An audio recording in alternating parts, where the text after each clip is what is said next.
Not too far away, and not too near, lies a place that feels like a soft, warm blanket, the kind that still holds the memory of a hug from someone you love. A place where every thread is a story, quilted from memory, imagination, and spirit.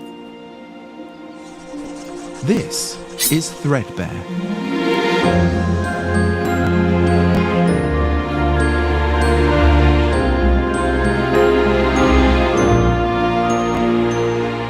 There are villages of yarn, towers of thimbles, hills of blankets stacked so high they might pass for mountains. There are tiny people, no bigger than a pinprick, who live in pockets of paragraphs, forests of tall tales, and quilts stitched together entirely from stanzas. They sow songs like wheat, harvest memories spun by wordworms, trade stories, the way you might sort marbles in a pocket. But every story needs a keeper.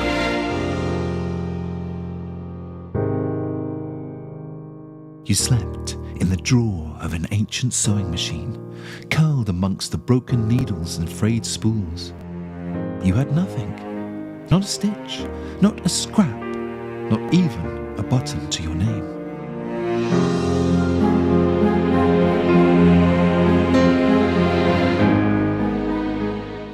But then the first stitch whispered apart in the dark, followed by another, and slowly the fabric began to unravel. From the edges crept the void, pulling at loose threads, unmaking patches, leaving only silence and holes. And that is when you woke, for you are the story weaver.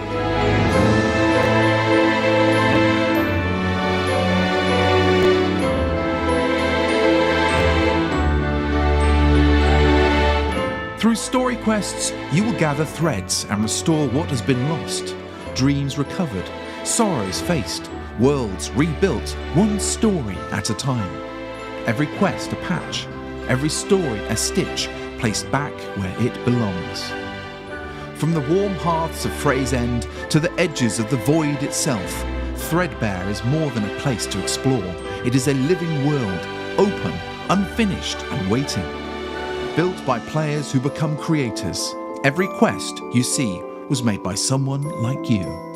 This is your invitation. Play the world and then help build it. Join us in building the game.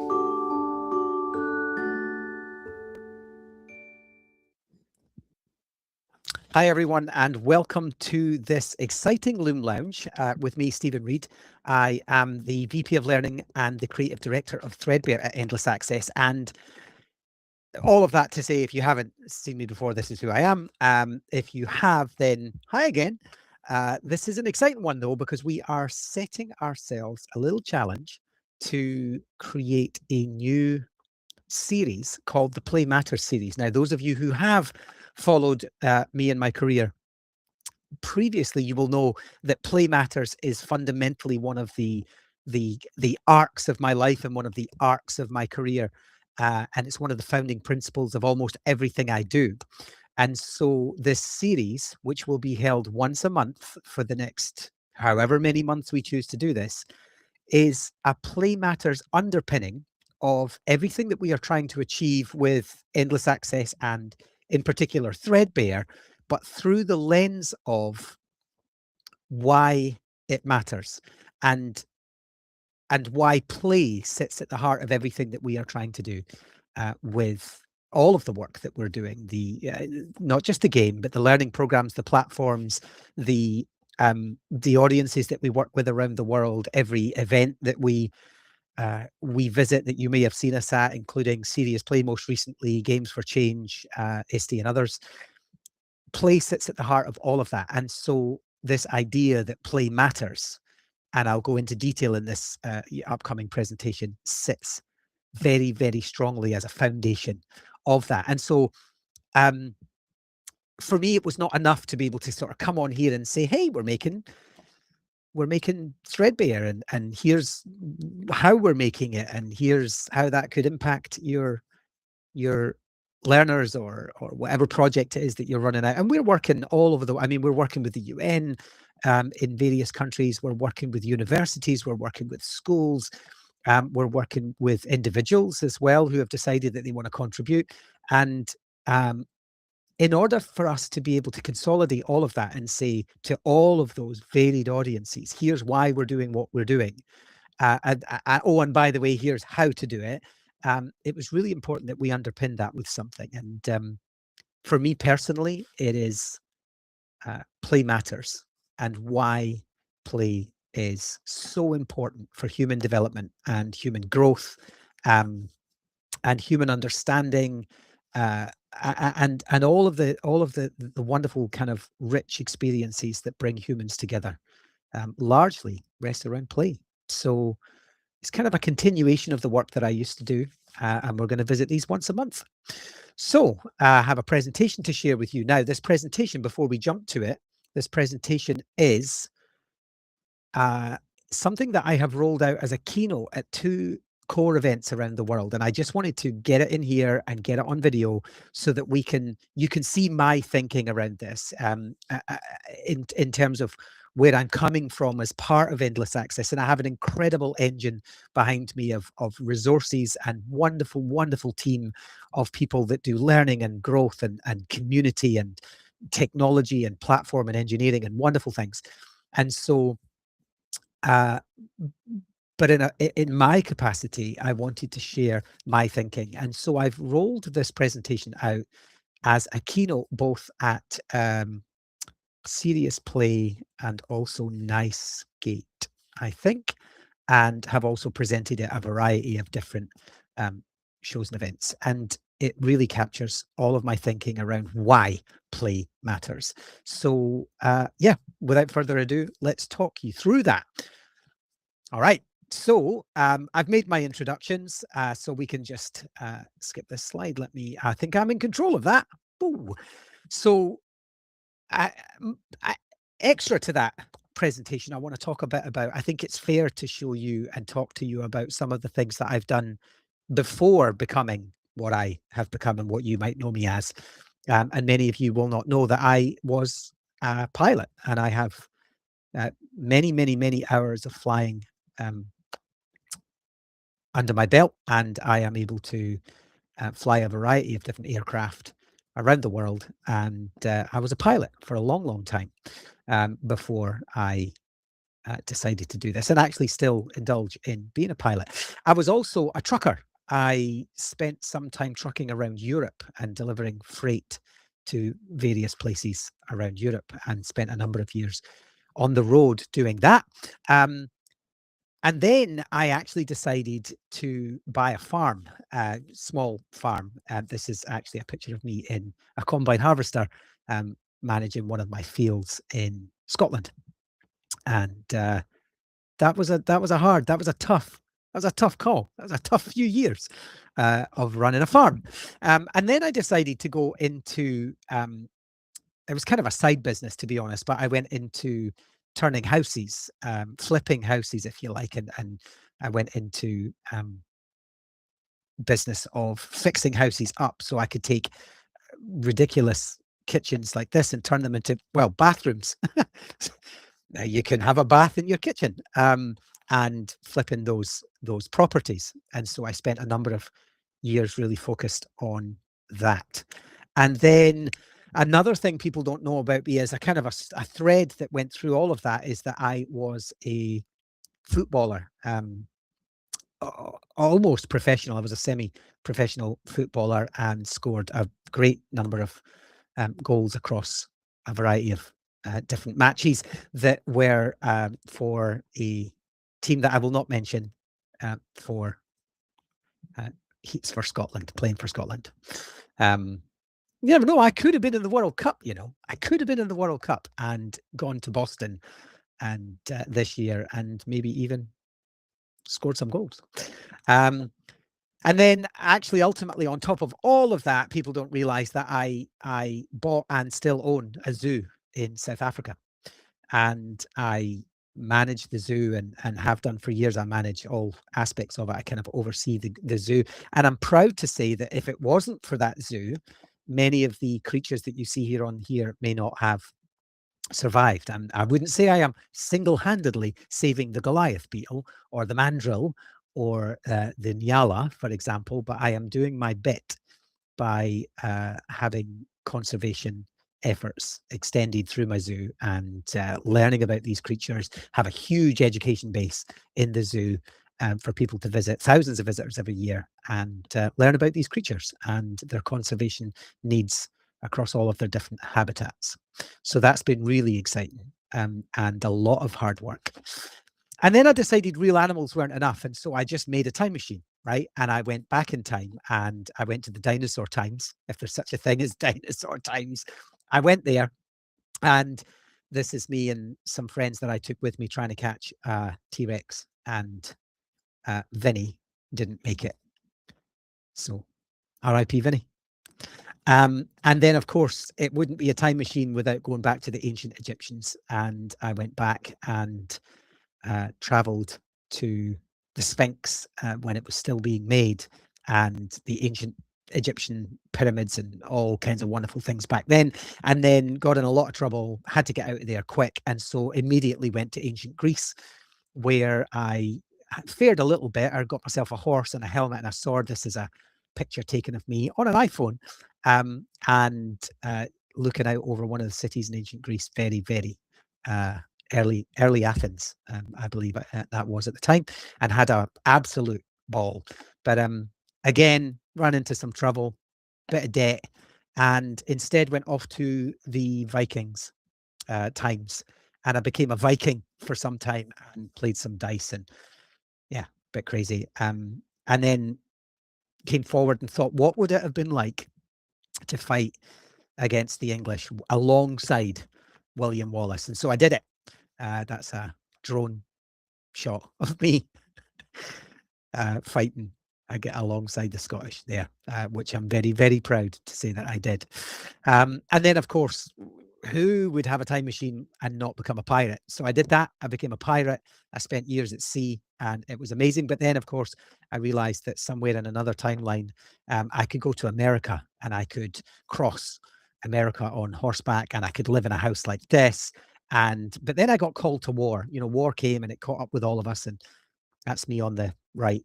And I did my bit in World War I, World War II, and now I am still an active soldier in lots of war theaters around the world, particularly currently North and South Korea, which is a flashpoint that I'm operating in at the moment. And then I just gave all of that up and became a unicorn, a robot unicorn, jumping through rainbows and catching teardrops. And I think by now, if you haven't established fact from fiction, you'll be aware that I haven't done any of that, except I have. And that's the point, is that all of those things were made real. All of those opportunities, all of those fantastical or realistic or otherwise, all of those worlds, all of those immersive experiences were made available to me through the power of video games. I grew up playing. I'll talk a bit more about my history in a minute, but some of it, I started with the Atari 2600 and a game called Turtles, which I later had some crazy dreams about, and my mum took me to the doctors, and it turned out it was genuinely, I call it my origin story. It was affecting my brain at such a young age. But I just loved the immersion of video games from day one, from the moment it was introduced to me. And so I've spent my life playing and moving through those spaces. And you can see here that even my work now at Endless Access, and again, I say this again, I am surrounded by incredible people who work with me on Create for Impact and Share Often Be Open. You've met Heather, who almost single-handedly champions Everyone Belongs at the very top there. These are the pedagogical principles. These are the principles and the pedagogical practice of our organization. We believe that everyone belongs, and we celebrate inclusion and diversity within the game making community, and we celebrate Create for Impact, where we inspire game makers to create meaningful change in the world. Don't just make something that matters. We share often and be open. We promote safe, collaborative spaces where game makers learn from one another. We promote reflection and refinement in everything that we do. We value intentional reflection that helps us grow and evolve. And of course, we believe that learning is not linear. We embrace flexibility and failing forward in an iterative design process. And play matters. We recognize creative play as fundamental to learning and living.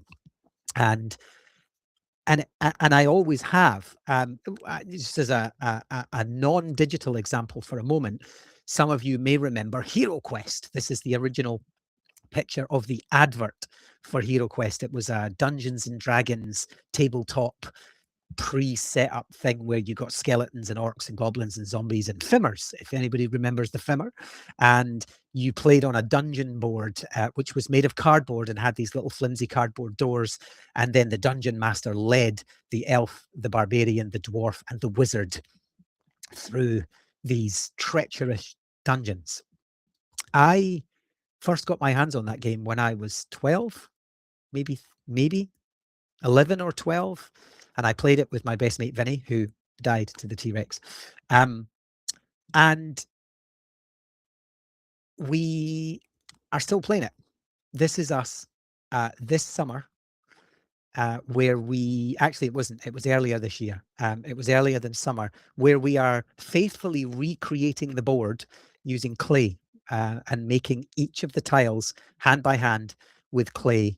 And then hand painting, gluing it all on to a balsa wood board, which is laid out in the pre-measured state of the original cardboard version, except this is larger. So where the cardboard squares were like 1.5 centimeters by 1.5 centimeters, we've actually done 1.2 inch by 1.2 inch.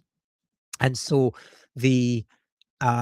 the board is much larger, and we're making the walls, and we're making the furniture, and we're making the creatures, and we've got ourselves a 3D printer each, and we're doing it all. We're designing, and we're teaching ourselves Blender, and we're remaking HeroQuest at, I was going to tell you what my age was there, but I'm not. I'm just going to say a lot older. And so we are still playing as old men. I'll just say that, old men. And it is, I cannot tell you what a joy it is to be able to fundamentally relive your youth through these experiences, these playful experiences. And there are people out there, and that's going to be the point of this presentation, is to remind you that there are people out there that think this is ridiculous. There are people that have already said to me, you're remaking an old board game. And that's how they present it. They present it as problematic. They present it as, why would you be doing that? There's also supporters, but there is a body of society that thinks we have better things to do. So let's challenge that. When was the last time you climbed a tree? Have a think about that for a moment.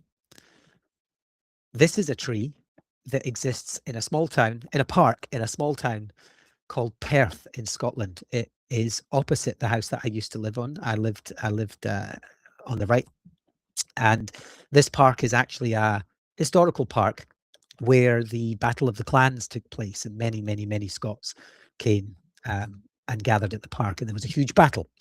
And so it's a historical site, and in the middle of this park grows this tree. And I am the sort of guy who walks past a tree like that and thinks, I could get up that. It's a regular occurrence for me. I could get up that. I do it with buildings and all sorts, but that's a different thing. I think I could get up that, and I start looking at how I could get up that. I start looking at the first point at which I would place my feet or my hands, and what branch I would grab onto, and how far up I think I could go, and if there was a nest that I could look inside or something like that. There's generally no reason for it, though. I certainly don't need to climb the tree, but I choose to want to. This was taken on a crisp winter morning, as you can see by the freezing cold fog that's in there. But when was the last time you climbed a tree? Because I climbed that tree, and I was reported I came out of my house one day and I crossed the road and I crossed into the park. It was a quiet morning and I went up it and I climbed it and I sat on the little branch that you can see jutting out to the right there. And I just sat quietly. I don't know who reported me, a dog walker possibly. Somebody from the houses saw me through the window. Somebody reported me and the police arrived. And I was asked why I was up the tree in a very accusatory, like, why are you up the tree? And there was this assumption that it was this ridiculous concept. I also remember being asked by the police once why I was walking with no dog. That's another thing that happened. I said, I'm having a walk. And they were like, without a dog? Don't ask. But anyway, in this particular instance, I was asked to get down. And I asked the police officers, why do I need to get down? And they were like, because you're up a tree. So I did. I got down. You have to. Anyway, had this ridiculous conversation. Later that afternoon, kids were in that tree. Nobody phoned the police. No one was going to phone the police because there was kids climbing up that tree. Dangerous though that might seem to some people, they might think, well, it was dangerous for them to be up the tree. I should have phoned the police, or at least local council. But no, nobody did. The kids were all over that tree. And for the whole of the summer, the kids continued to be all over that tree. And nobody called the police. But they did on me, because they look and they see an adult and they think, because we live in this society that says he shouldn't be up there. That's weird. That's ridiculous. That's odd. That's strange. Because we've told ourselves that adults playing is something completely different. And it's a sad thing. Because if you look up man in tree on the internet, you get this sort of thing. You have to have a function. This is a man who is looking for mushrooms in the woods. He's a botanist and he's looking for mushrooms in the woods. And it's all part of a very serious report from a university about the decline of the British mushroom. Or this guy who lived in a tree for years and was homeless and lived in this hollowed out tree. Functional, right?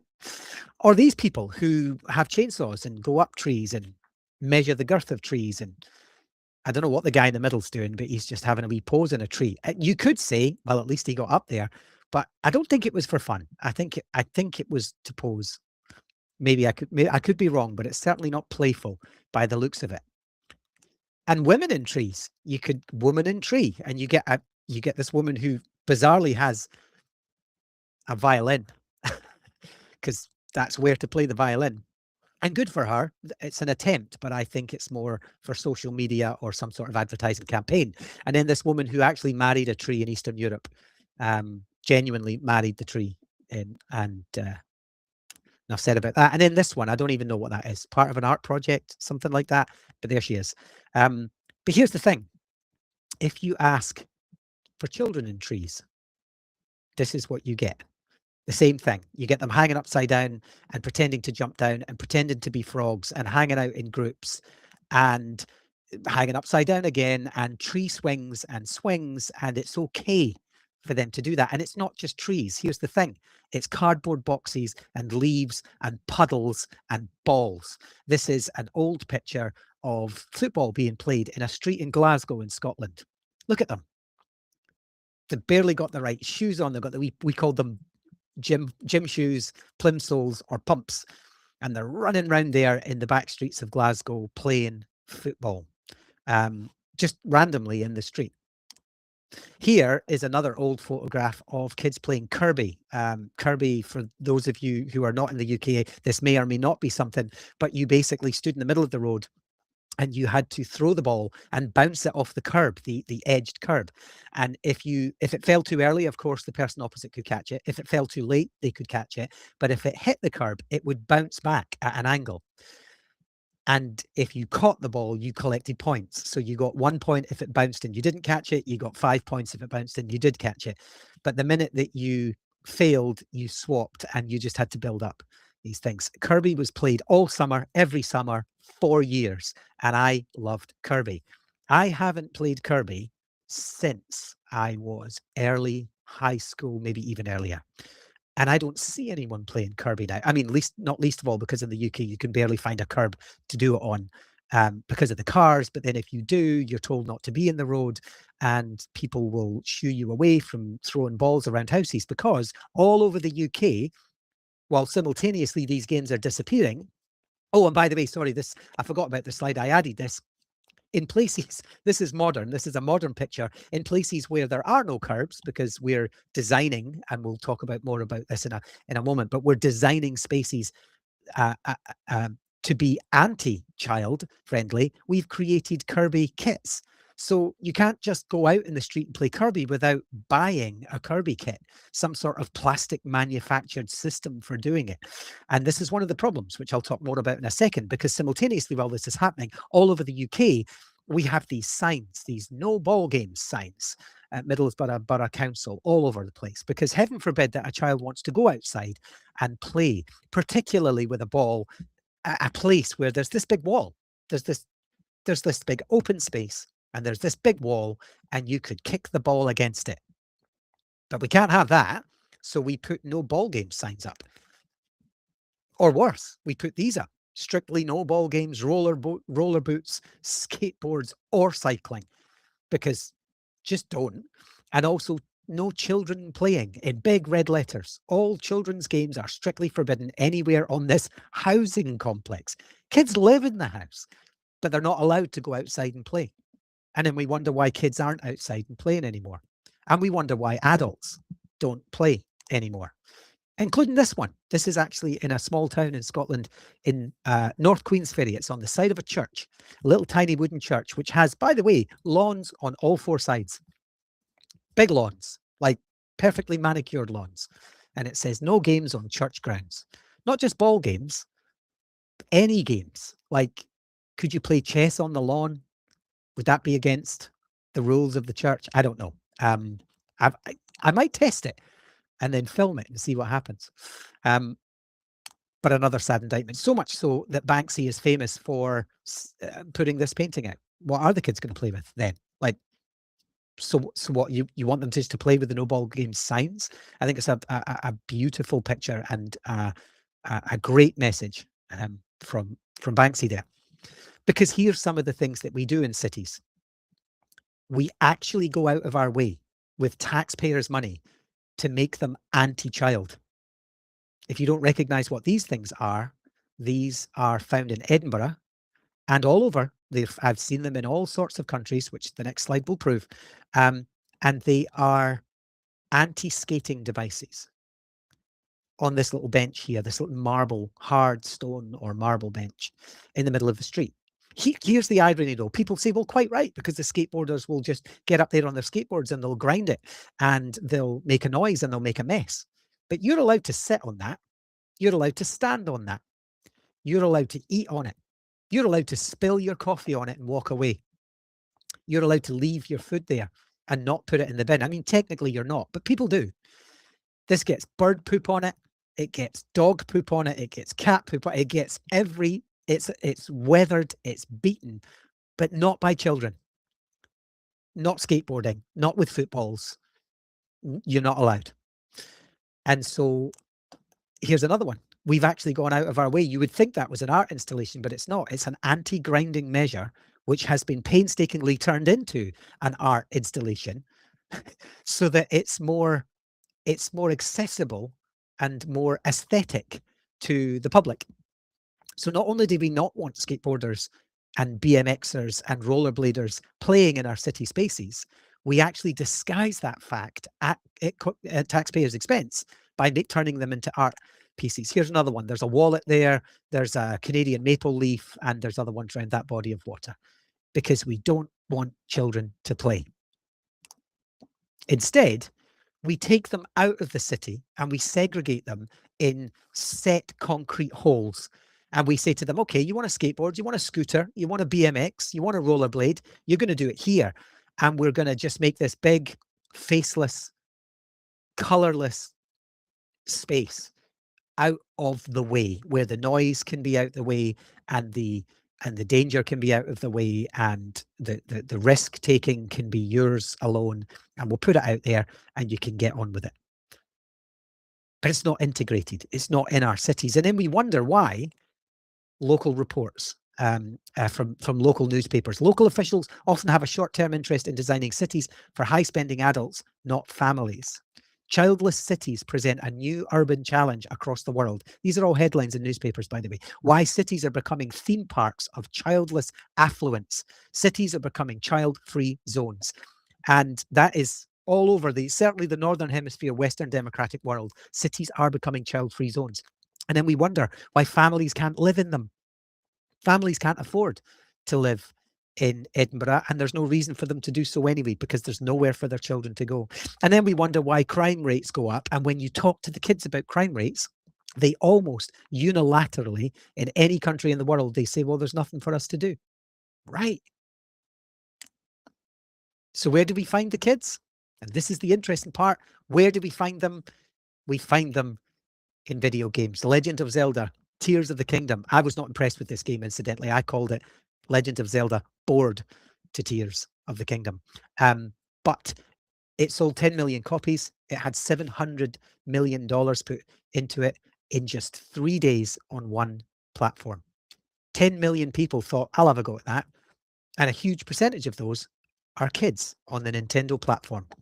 Baldur's Gate, 875,000 concurrent players. It made 798 million in revenue, over 35.6 million copies on Steam. It's insane. That's where our children are. Or Black Myth Wukong, 10 million copies, 3 million concurrent players, game out of China, and that was just in its opening weekend on Steam and console. That's where we find our kids. And so that's why I have spent my life looking in these play spaces, in particular digital play spaces, to say, well, play actually matters.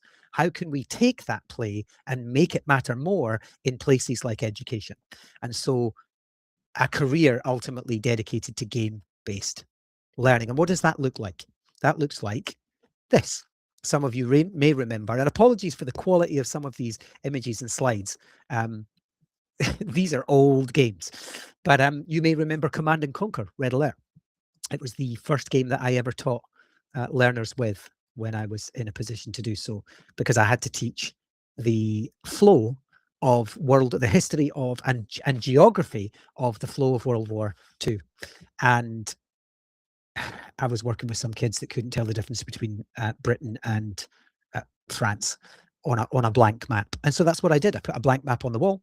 And actually in this game, you do get a map, and then it's one of those ones that bleeds if the Soviets, it's the sort of like fantasy top-down RPG where you got to play either as the Allies or the Soviets in an alternative World War II, and then the map would bleed depending on which territories you took. So I put that map on my wall, and then instead of playing the video game as was, we played skirmish mode, and we played the annexation of Austria. We played the invasion of Poland and the entry of Britain into the war.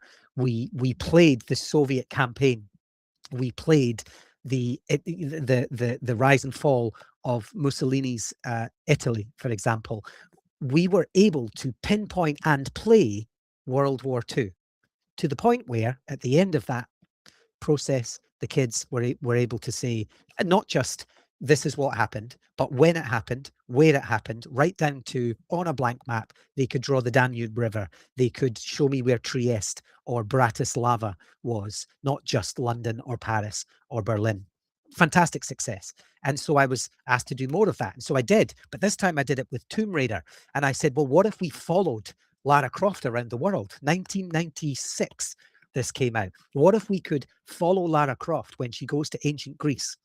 And we could teach our children culture, clothing, currency, language, food, religion, all of the things that exist within the spaces of these cultures and countries that either still exist or no longer exist, or used to be great civilizations but are now reduced in a great way. What would that look like? And so we did something similar. We put a map on the wall, and this time we followed Lara Croft when she went to the British Isles, or she went to Scandinavia, or she went to China or Japan or Peru. We followed her and we created these packs, these learner packs on, well, what did she learn? What sort of country was she in? She's off in some temple, and the kids get, with their little controllers, the kids are getting this great opportunity to play this wonderful video game about seeking out these tombs and these artifacts in the tombs. But there's more than that. What is the population? What is the what's the population of that country? What is the national food of that country? What is the currency of that country? How does that currency compare to the United Kingdom's currency, etc.? What is the exchange rate? Da, da, da, da. So much stuff that we put in there as she followed all around the world. It was actually one of the projects that inspired me to want to travel to India, because we went so in depth on India. I was like, I am going to go there one day, and I did. And so I was able to package all of that stuff up and put it into a program. It's like a folder. In fact, I have one here. I'll see, maybe when the camera comes back on, I'll nip off camera and I'll get the printed folder. But it had it was a pack that went round schools. We put them across all the schools in the UK, and then eventually out into places like France and Sweden and so on. And it was called the Teach IT. And it started off with, here are the things you're going to need. You're going to need a mobile phone. Imagine that. And we're going back, by the way, this was like 2012, 13. So you're going to need a mobile phone. You're going to need a television, a projector, a camera. You're going to need some sort of console, PlayStation, Xbox. You're going to need a Wii. You're going to need a DS. And it was a game-based learning pack that we handed out to schools to say, okay, let's play Professor Layton in the Curious Village. And in doing so, we can take you through, there was pages on literacy, there was pages on numeracy, health and well-being, crafting and design, science, all of the sciences across Guitar Hero, Professor Layton, all sorts of things. So many different games, which I'll go into just now. And those packs went out into schools as early as 2012. Little Big Planet. We did if you're not familiar with Little Big Planet, it's a wonderful game exclusive to the PlayStation, sadly. But it was, and we used to take PlayStation 3s into classrooms all across the UK and plug them into whiteboards and play them with Little Big Planet. And it was magic. And it's actually, Little Big Planet is one of the big inspirations behind Threadbare, which we'll talk about shortly. But we did fossil fuel formation, hugely conceptual piece on the 400 million year formation of oil and coal and gas. And kids are like, I don't know how that works. It's this huge conceptual science piece. And so we used Little Big Planet to do that, and had the kids make the worlds, make the earthquake systems, make the power stations, make the plankton that eventually got crushed, etc. Because in Little Big Planet, you could actually create. It was one of the very early creation tools, as well as just playing. That idea that we have at Endless Access of moving children from consumers to creators, and then creators to contributors. This is what we were doing with Little Big Planet.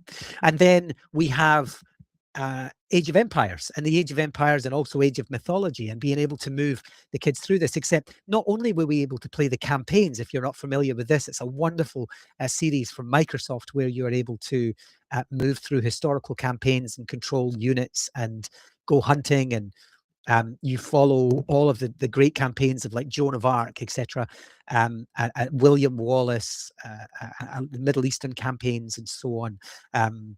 However, it's not Salazar, can't remember his name, but anyway, lots of Middle Eastern campaigns. There's Asian campaigns, there's African campaigns, and Microsoft did a huge amount of historical reference that, and research that goes behind all of that stuff, including skill trees that told you when things were invented in relation to other things. So the kids knew that they couldn't do this without the wheel, and they couldn't do that without charcoal, and they couldn't do this without a certain type of medicine. It was beautifully crafted. But what I did was I would take, say, the Oregon Trail, for example, and I would give them a blank map and all of the map creation tools inside the game. And I would say to them, you are on the Oregon Trail, or you are traveling across America with Lewis and Clark. You have 1 hour to turn that map into a viable, accessible map that shows me that you understand what we've been studying for the last 3 weeks. And then they would get in, and they would place the indigenous peoples, and they would place the trees, and they would carve the rivers, and they would make the mountains, and they would add the little houses and the horses. And then when they were ready, they would press play, and the whole thing would animate. It would move, the horses' tails would swish, the smoke would come out of the campfire, people would wander around, the buffalo and the bison would move, and so on. And I could then sit with the kids and say, tell me why you did that. Tell me why you added that. Tell me, because if there's a dragon in there, we're in trouble. If there's a Chinese, I don't know, some kind of, Chinese artifact sitting in the middle, or there's some sort of architecture from the city of London, we need to talk. And we were able to assess this highly immersive way of looking at their history, knowledge, and understanding. This is a game called From Dust, where you play with geography. You can block rivers, you can stop volcanoes, you can move, you can help deal with different impacts of earthquakes. But the real point of all of this was that every time you did something, there was cause and effect. So if you blocked a river, you created flooding somewhere else. If you tried to just stamp out and stop a volcano from erupting, you would end up with these fissures and pressures elsewhere. And so it's really about cause and effect of dealing with geography. It's one of the most phenomenal geography games that I've been able to play with kids and really get them to understand what it is that we're trying to teach when we're teaching bays and headlands, for example, in geography, second year of high school geography here in Scotland. A wonderful game called Valiant Hearts, where you play a story through looking at World War One. It's not harrowing, it's gentle, but it's also informative enough that you are able to look at the human impact of what happened as France and Germany and Britain, etc., went to war in World War One. Teachers will quite often approach me and say, I really want to do this, but I don't know how. I don't want to talk about, there's all, you don't want to play video games with guns in them, for example, and people shooting people. You're certainly not going to play you're not going to teach World War One by playing Call of Duty World War One, because there's a safety there, there's violence, etc. But we can do it through something like Valiant Hearts. And then there's the city builders, Cities Excel, etc. There's SimCity. There's huge numbers of city builders out there that do a great job of not just teaching here's how to make cities, but things like flooding, land management, climate change, traffic control, zoning, political systems. There's a great game called Democracy. I don't think I have it on this slide deck, but Democracy, which sits alongside the city builders and can help you to understand your population metrics. What population of your of your people are elderly versus youth? What's the unemployment levels? What's the death rates versus birth rates? All that kind of stuff. It's a wonderful game. So Democracy and any of the city builders can help you do that. Then there's this one, Kerbal Space Program. Fascinating little game, massive physics engine where you're able to literally build rockets and get them into space using as close to real physics concepts as possible, including speed, velocity, angle, etc., all of those things, and much more. I will say, and my famous story about this is that I have never been able to get a rocket out into space, literally, in all the years that I played it with kids. But I had kids that were able to get the rocket up, orbit, and land again. So take that, Musk and co. And this is another space physics engine, but this one is, I can't remember the name of this. Universe Sandbox. That's it. Universe Sandbox, free, and the kids get to play with space. They get to throw planets at other planets. They get to create their own solar systems and then figure out what went wrong and why this is rotating wrong and why this has been drawn gravitationally drawn into this one and why this one exploded. This one's too hot. This one's too cold. Life can't grow on that one. You can literally change the mass of a planet or the mass of our moon. I used to do this with the kids. We would get Earth and then we would change the mass of the moon by 0.2%. And then the kids would be like, doesn't mean anything. And then over 25,000 years, you find that the moon gradually gets closer and closer to the Earth, and eventually we all die. Or you would change the distance of Earth from the sun by 1 mile, and the kids would be like, it's just a mile, like it's only a mile, but then find out that over as little as 500 years, we all freeze to death and die. And so the kids are like, whoa, because they're playing with this micro fractional science, and they're able to play with it in a live simulator. It's also available in VR, by the way, if you want to play around with it, and still very, very, very, very good to play around with. This is Portal. Portal is another fantastic maths and physics game where you basically play robots that fly through orange and blue portals. If you go in the orange one, you come out the blue one, go in the blue one, you come out the orange one. And so you navigate your way through this world, trying to figure out how to solve puzzles using speed, distance, time, angle, velocity, all of those things. A great example of how that might work is if you put the orange portal on the ceiling and you put the blue portal on the floor and you walk into the blue one, you'll just fall forever because you'll come out of the orange and into the blue, out of the orange into the blue. And you get, I know kids are like, oh, I must just get super fast. But of course, we know that that's not necessarily true as you fall from a set height. Was it called terminal velocity? I think it's called. And so we're able to teach all of these things using Portal. This is a great game called The Unfinished Swan, where you basically throw paint around to find objects and then eventually navigate a landscape filled with objects. Prior to that black paint being splattered around, you wouldn't know that there was a bench there or a block of stone or stairs or anything. This is a fantastic game. It's actually about mourning the loss of a parent, and I've used it for those purposes. Through a variety of different therapy services, but actually I also use it with kids in art to look at shape and shade and function and form, etc. when in art classes. This is another game called Please Knock on My Door, which is about depression. Imagine that. Imagine teaching kids about depression ahead of time, long before they've maybe had access to it or they've impacted by it, either themselves or someone else.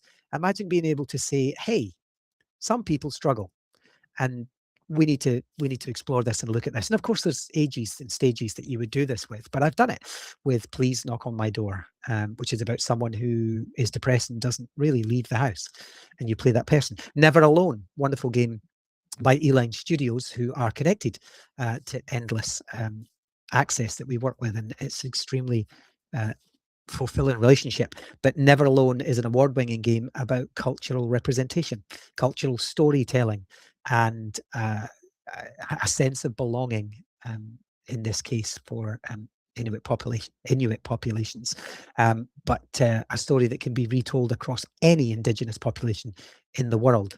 Something really beautiful about doing that. Papo and Yo, this is a puzzle game full of these wonderful puzzles set in the favelas of Brazil, but it's actually really about alcohol and parental alcoholism. And it's the story of a little boy who has to go to school and make his way around these favelas, and is followed and kind of accompanied by this monster. But when the monster, and you solve these puzzles and so on, but you have to, part of the puzzles is making sure that the frogs are not accessible to the monster, because if the monster gets them, he eats them and goes into this rage, smashes up your puzzle, and you have to start again, thrown back. What we end up with here, when looking at this is the representation of the little boy's father, who is an alcoholic, and slowly the story starts to unfold. Again, working with a variety of different therapy services, we can use games like this to reach children in situations that are hard to just sit down and regularly talk about. And so what does that look like? As it's all very well to say, well, I've used these games and I've done this in classrooms. It's bigger than that. It's about how you do that. It's about how do we then take games and turn them into something that is fundamentally more than just playing the game, although play matters and playtime is something that we always encourage. For example, when we're doing our Threadbare work right now, the first thing we say is, go play the game. And the kids are like, what, you want me just to play Threadbare? And we're like, yeah, go play Threadbare. Take 30 minutes, go play Threadbare, discover, figure it out, lose, win, try again. And we encourage that play at the beginning, because it's that play that sets the fire lights the fire of all of the other stuff. When they come to us and they say, that didn't work properly, great, then let's work out how to fix it. Or I got stuck on this level, great, then let's do game design and see if we can look at levels that make it easier for you to to move through. Or I like that, but I would have done this differently. And we're like, great, then let's go do it differently. Let's design a different character and tell a slightly different story. And so that's the play that triggers a lot of that stuff. A lot of people pass that, especially in classrooms when we come to, or even some, parenting. It's like we cut straight to the work rather than allowing for the playful discovery of what it is we're about to do. What it is we're about to use, the equipment. Some of you will be familiar with this if you're watching from an education perspective, and be honest with yourself. Have you ever caught yourself? Can you think of yourself doing this? I'm sure I've been guilty of it in earlier days when equipment goes out for an experiment or a lesson. You put it down and you say to the kids, "Don't touch until we're ready." And some kid picks up the ruler and starts pinging it, or another kid picks up the glass and starts looking at it, and you go, "Hey, put it down. I'm trying to instruct." That's natural. Kids are playing. They're testing the bendiness of the ruler, or they're trying to figure out what's going to go in here. Their heads are already working. Now, I know there are a variety of reasons why you do not want the kids necessarily pinging stuff with the ruler. I get that. But some of that is just natural, playful thinking, natural, playful learning. And it's actually getting their brains engaged in what's about to come. They're wondering, they're imagining, they're trying to figure out, they're questioning. And that's just at the handing out equipment side. So have a think about that.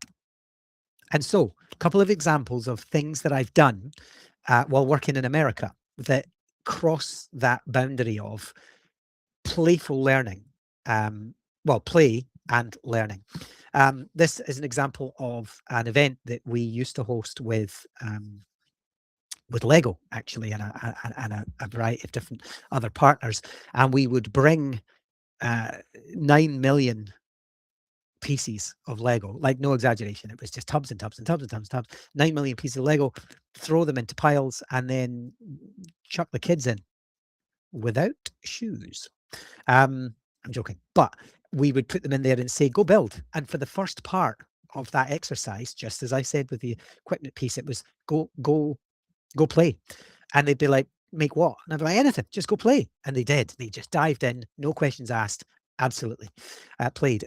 Then what we would do is we would say about 30 minutes, 40 minutes in, I would pull them back in and I'd say, okay, now that you've had a chance to play, we're going to make something very specific, equally as playful, but it's a bit of learning. I want you to make, and look at the age of the kids in that slide, I want you to make a hydroelectric dam. At which point parents would quite often, and usually I tell a very specific story about a parent that actually challenged me on this quite hard in New York. And she came to me and said that, I'm sorry, you've completely misread the group of kids you have in front of you. Hydroelectric what? And I said, just give me time. So we would sit down and we would talk to them about hydroelectric power, and we would tell them all about it and describe it. And then they would ask questions and they would go, how big is this thing? How big is the hill? How much water is in the reservoir? And we'd be like, well, it can be thousands of gallons, tons, liquid tons, whatever. And they would just be like, wow. And I would tell them stories about how in Scotland we would flood entire valleys, and towns were once there. And we have a reservoir near our house. And when the water goes down, the church steeple still sticks out to this day. And they'd be like, what? The church is still down there? Wild imagination. And then I would send them back to the Lego pile and say, now, based on what we've showed you, because we would have iPads and show them what that looked like, go make we would tell them about topography and the topography of the land and how you needed high and low topography in order to be able to create the gravitational pull for the water to create pressure, etc. Off you go. Make what you've learned. And that group of kids there that you see in that photograph made that. They made high topography, low topography. They made the dam wall, They had the water coming out of it for the release gate if it's too high because there's been too much rainfall. They get it, they got it. It's wonderful. I usually have a GIF that kind of shows, it goes round it, shows how well they've made it. And then they presented on it. They went back to the desk that we were all sitting at, and they said, this is our reservoir. And there was multiple reservoirs came out of it, dam systems that came out of it. Some even had like a dam building, like the engine room, etc. But this one was one of my favorites.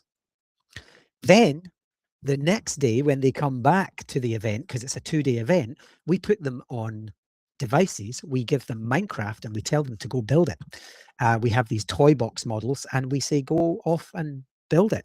And so they do, they get together in groups. And of course, they're now digital. They're not just the physical, the practical nature of Lego. They get in and they start building it. So they built the dam and they had the floodgates. I will tell you that later, with more advanced classes, we actually took this model and had it working so that when it rained, the reservoir filled up, it went into overflow, etc. And when you had enough pressure in the reservoir, lights came on at a little house that sits behind the H2O building there. And when you didn't have enough pressure, the lights went off. And so they were able to correlate high water pressure and full reservoirs due to economic situations, climate situations like rainfall with the generation of electricity. They even added a fish ladder for biodiversity and allowing fish to be able to move up and down, salmon in particular. In Britain, we have done a number of projects like this one. Sorry for the bad quality of that picture, but this was me being a time lord in a time machine where this was part of what was called the Playbox project. And it was a series of, well, it started off as one shipping container, which had been kitted out as a time machine, within which was a very, very early 3D printer. Like, we're going back to when 3D printers were super expensive and nobody really knew what to use them for. They were just this wild tomorrow's world idea. And we had lathe, CNC cutters, we had pens, pencils, all the art stuff in there. We had crafting materials. We got a local metal breaker shipyard to bring us loads of bit parts of metal and old broken parts of exhaust pipes and all that kind of stuff. And then we arrived at these various sites around the city of Leeds and had the children create 10,000 robots over a period of 3 months. And the reason they thought it was a time machine was because we would take the Playbox, and I'll just click here, that's the Playbox there, situated in the city centre of Leeds. And we would take the Playbox at night and we would move it with a crane. We had this crane company who would come and take it away at night. And so I would tell the kids that I was working with that this was like the TARDIS and I was a time traveler and you only got one opportunity to do this. We would, and it would appear in grocery supermarket, a grocery store car park, or we went to an old folks home. I wish I had a picture of that actually, because the old folks loved it and they made robots and stuff, and they were in this sort of care home for elderly. We took it to primary schools. And I remember, fond story, I told this one kid, I told all the kids that I was a time traveler, but this one kid was like, no, you're not. And I said, I am. And he was really quite aggressive about it. He was like, no, you're not. Time travel's not real. And I said, it is, it is. And he was like, this thing's not going away tomorrow. And then I got a lovely email from his teacher who said that the next day he came in and the Playbox was gone. And he was amazed. And he ran up to his teacher and he grabbed her by the legs and was like, miss, that man was right. He was a time traveler. He's gone. And so the kid had no concept of how this Playbox had been taken away in the middle of the night. And it's just such a beautiful thing. And so they did. So what happened was they made 10,000 robots, part plastic, part metal. They were fudged together. We learned about joints. We learned about, I can't even think of all of the STEM stuff that we learned, but we learned all about the way robots move. We plugged them in. We had little computers that might have had certain things moving. We learned about motors and rotors, and we got their legs working. Some were just static, but they made 10,000 robots. And then those robots were hidden around the city of Leeds so that on Nightlight, which is Light Night, which is a famous Leeds festival that happens, the kids could go out into the city with their parents and find their robots. And it was part of a project called March of the Robots. 10,000 robots descended upon the city of Leeds, made by people in the public. And ultimately, what we were really doing was teaching STEM the whole time. Wonderful. And that led to Playbox 2. This is run by an incredible woman called Emma Behrman, who lives in Leeds and is part of a whole playful group that works. Playful Anywhere, it's called, if you're interested in looking up Emma Behrman. She does incredible projects. And so the Playbox 2 is now being run by Emma. And in this case, the project is The Monsters Are Coming. And then this is Playbox 3, which is the orange one. And there are others. There's mini Playboxes. There's classroom Playboxes. There's some great stuff going on out there. Public engagement, science at its best. Meanwhile, back up in Scotland, we have a house called Pennycook House. This house is a very old Victorian house, Neo-Palladian, one of the first of its kind, owned by the Clark family, made their money in India and built this massive house back in the UK. However, it fell to ruin because sadly, it went on fire. And right before the turn of the century in 1899, and you can visit, you can walk your dog around it. You can, if you're interested in going to Pennycook House, if you're ever in Scotland, let me know and I'll be your guide. But you can go there and you can have a little look around, and it was burned down in 1899. And here's a black and white photograph of the house with the smoke billowing out of the roof and all of the people with their crinoline dresses and umbrellas, and they've rescued the furniture and the paintings and the chaise longue and the pianos, and they've all been rescued because the house fell into ruin, was never, ever, ever repaired again. So I took kids to Pennycook House, marched them round it, got them to measure it, paint it, drone photograph it, video it, scramble around it, explore it, imagine it, reimagine it. And they measured the circumference using old meter sticks, meter wheels, whatever I can't remember what they're called, but in the UK we have these wheels. They got to count the windows, they looked at the symmetry, they did study sketches, analytical drawings, everything. And then we went back to classroom, we got into Minecraft, and we built it 1-to-1 scale. Every door, every window, every brick, every piece of palisade, every fireplace that's now hollowed out inside, the stables, the servants' quarters, everything. All done. We even did an archaeological dig. And the kids took it so seriously that they built a portaloo. And whenever they actually needed the toilet in the class, they put their hand up, asked to go to the toilet, took their character into the portaloo, went to the toilet, came back, removed their character from the portaloo, and got on with their building or digging. It was phenomenal. We did plans and layouts. We did CAD drawings of the building, the whole lot. It was the works. And then when it was all finished, we went back to Pennycook House with the Clark family, who gave us permission to do it. And we broadcast the fire. We rebuilt the inside. We made the Ossian room. We added the glass. We made the chimneys. But we cleverly, with the kids, we made all of that stuff out of wool. So the glass looks like glass, but it's actually modded, coded to be burnable because it's just a piece of wool. And so were the chimneys, and so were the roofs, and so were the floors, and so were the beds. And then we gathered the furniture onto the lawn. We gathered around and we watched the Great Fire of 1899 happen again. Then, with the building that was left, the remnants of what was left from the kids' build, we sent it to a 3D printer. Back then it was a Whitbox 2. I don't know if Whitbox are even still going, but that was a great 3D printer at the time. And we 3D printed and painted the model for every child. Every single child walked away. It was about a small child could hold that in two hands, across the palm of two hands, and they were able to go home and tell their parents all about it. Look what I built, and I did this, and this is the house. Then we took their models back to the house, and we had a photography competition to see which kid could capture the house with the best possible angle of the model that they'd made. And this was the winner. Actually, there was a top three, which was fantastic. This was full spectrum learning, on site, on location, in the classroom, digital learning, phygital. I've talked about this before. Phygital learning, physical and digital combined, 3D printing, the works. They did the painting of the models themselves, so they were doing art. They sprinkled the grass on, etc. They absolutely loved it.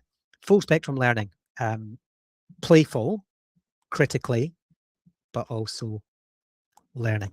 What that led to was an opportunity for my company at the time to build Scotland, because the BBC got in touch and said, "Love that. Can we do that again?"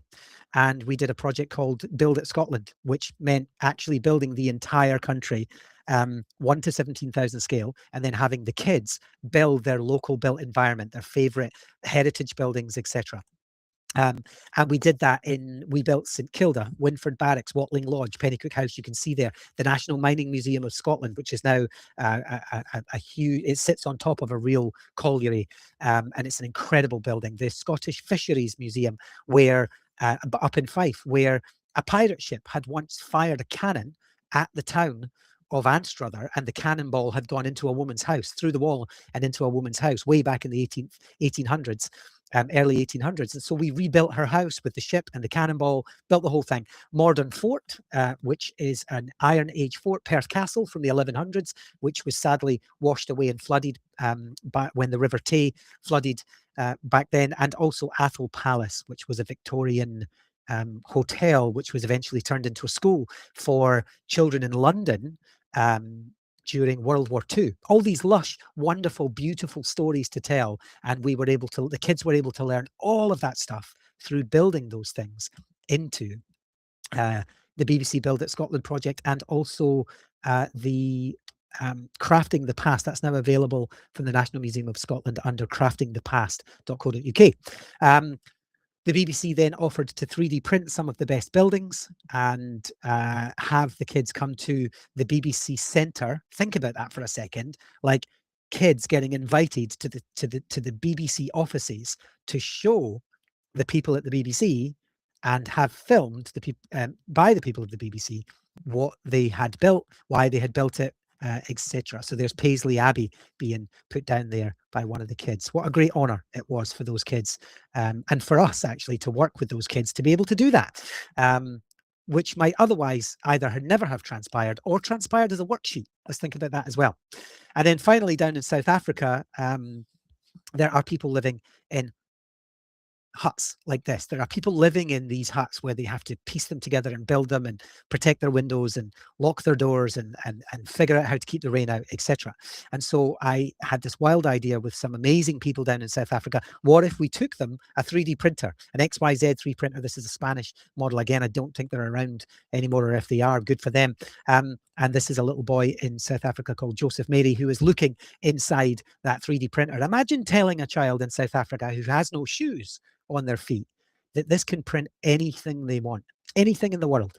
And they're like, it can make anything. And I say, you put some stuff in there and then you tell it to make it, and it makes it. And it's like, can it make like this? Can it make that? Can it make a house? Can it make shoes? It can make shoes. They're not going to be comfortable, son, but it can make shoes. But what if we then made toys in Minecraft, which we know we can 3D print because of the project we did at Pennycook House? And then we paint those toys and we sell them. And with the money that we make from them, we buy bricks. And with the bricks, we build classrooms in townships, informal settlements where there are none, where there are literally no schools. And so that's what we were able to do. And that project was certainly one of the most incredible that I've ever had the pleasure and the honor and the humble honor of being able to be involved in. And so that's the power of playful learning, like literally the power of playful learning. These are the sorts of things that can be achieved when looking at play as something that matters in human development and human growth. And so what that takes me to, and where that takes us as we come to an end of this presentation, is Threadbare. What is it that we are trying to achieve with Threadbare? And that is where, and you've already seen the trailer, but we are going to play it one more time. That is where we are now going with Threadbare. Play sits at the heart of everything we are trying to achieve with Threadbare. To get through all of the difficult stuff like coding and Git and game engines, we use play as an engine for all of that. And sure, technology comes and goes, and there will be different game engines, and there will be AI, and there will be different physical devices, etc. But that all comes and goes. the core principle of what we're trying to achieve with Threadbare is that play matters as the engine of quality learning, immersive learning, successful, impactful learning. And that's why this series that we are about to launch, the Play Matters series within the Loom Lounge, is so important. So for the next number of weeks, we've got 6 planned at least, months, for the next 6 months. Look out for these Play Matters ones. They'll be announced as Play Matters episodes. Look out for those. And what I will leave you with once more is our trailer, because everything going forward is why play matters to Threadbare. So here we go.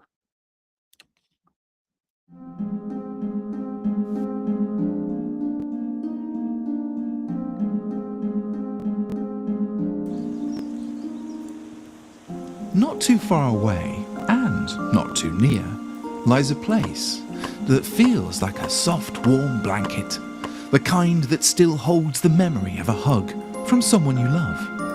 A place where every thread is a story, quilted from memory, imagination, and spirit. This is Threadbare.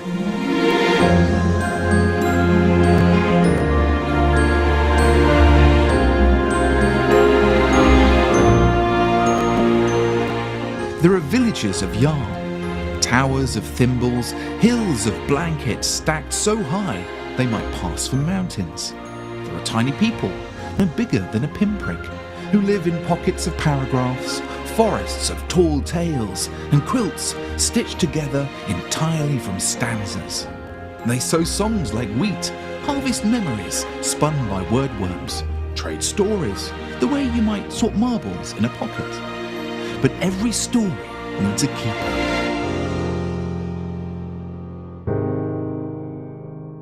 You slept in the drawer of an ancient sewing machine, curled amongst the broken needles and frayed spools.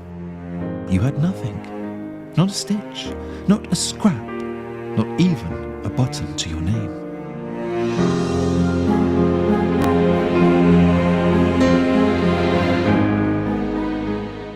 But then the first stitch whispered apart in the dark, followed by another, and slowly the fabric began to unravel.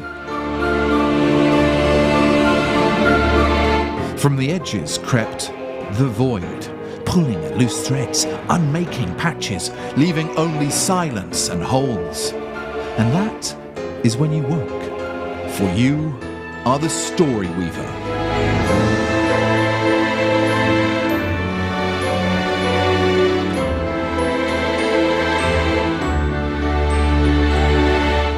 Through story quests, you will gather threads and restore what has been lost, dreams recovered, sorrows faced, worlds rebuilt, one story at a time. Every quest a patch, every story a stitch placed back where it belongs. From the warm hearths of Frey's End to the edges of the void itself, Threadbare is more than a place to explore. It is a living world, open, unfinished and waiting. Built by players who become creators. Every quest you see was made by someone like you. This is your invitation. Play the world and then help build it. Join us in building the game.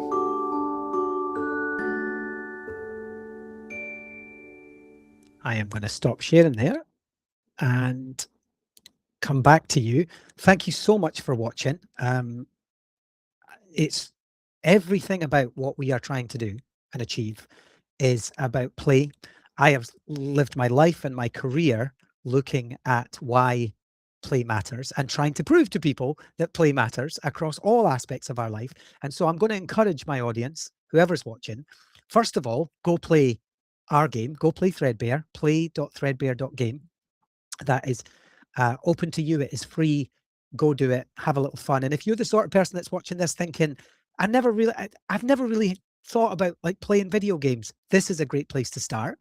And also go climb a tree. Go play outside, go climb a tree, get arrested, it's fine. Just have a look around your culture, have a look around your society, have a look at the approaches to play in your life and in your world, and see if there's ways in which that we can maybe break down some of those anti-play barriers collectively and together, and make the world a more playful space. Thank you very much. I will see you in the next Loom Lounge. It has been a pleasure. Goodbye.